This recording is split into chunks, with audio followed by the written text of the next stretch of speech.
En France maintenant, avec cet anniversaire, demain les 40 ans de l'aéroport de Roissy-Charles de Gaulle, classé aujourd'hui au 7e rang mondial par sa fréquentation. Mais à Roissy, il n'y a pas que des passagers qui s'envolent parfois vers des destinations de rêve, il y a aussi des SDF qui y ont élu domicile. Lila Bellili et Mathieu Benito sont allés à leur rencontre.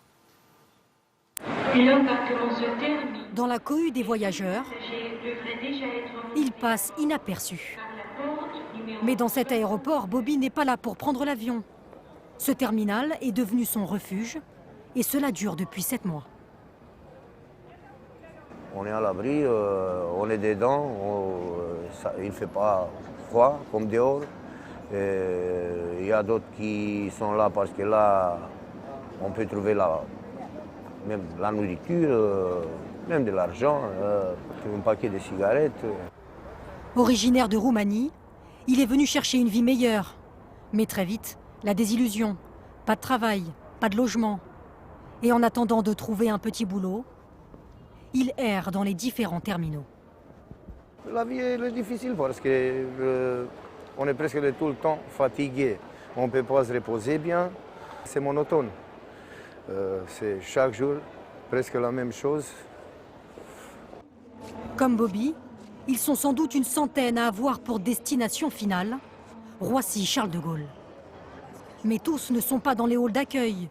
Beaucoup se réfugient dans les sous-sols de l'aéroport, que les équipes de la Croix-Rouge inspectent régulièrement. Donc ici, c'est un ancien squat, mais la personne qui était, forcément, elle a été dérangée. Ici, un squat, ça ne reste jamais très longtemps. Hein. Ce qu'on peut dire, c'est qu'un squat meurt aujourd'hui, puis un autre naît demain. Et dans ce labyrinthe, au bout d'un couloir, à l'abri des regards, parfois un SDF. Comme cet homme qui, pudiquement, nous confie qu'il vit dans les entrailles de Roissy depuis 5 ans. Leur présence est tolérée par Aéroports de Paris. L'entreprise alloue même un budget de 450 000 € par an à la Croix-Rouge pour une mission délicate, aider les démunis aux multiples profils.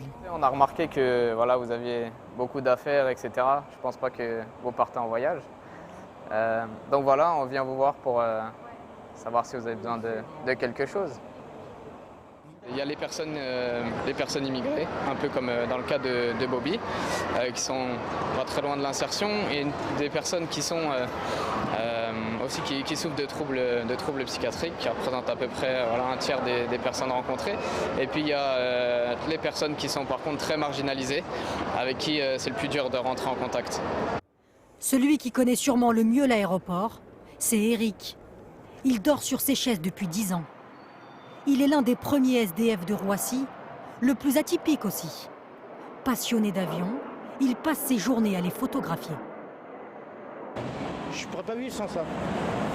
Ah ouais, c'est comment on appelle ça, c'est pas une drogue, mais presque. C'est un antidépressif. Donc j'ai pas besoin d'aller à la pharmacie et puis d'acheter des antidépresseurs. Eric espère décrocher un job dans cet aéroport qui le fascine tant. Quant à Bobby, s'il ne trouve pas de travail d'ici quelques mois, il affirme qu'il prendra l'avion pour rentrer dans son pays, la Roumanie. À suivre dans notre 12-13 maintenant, notre rendez-vous tendance.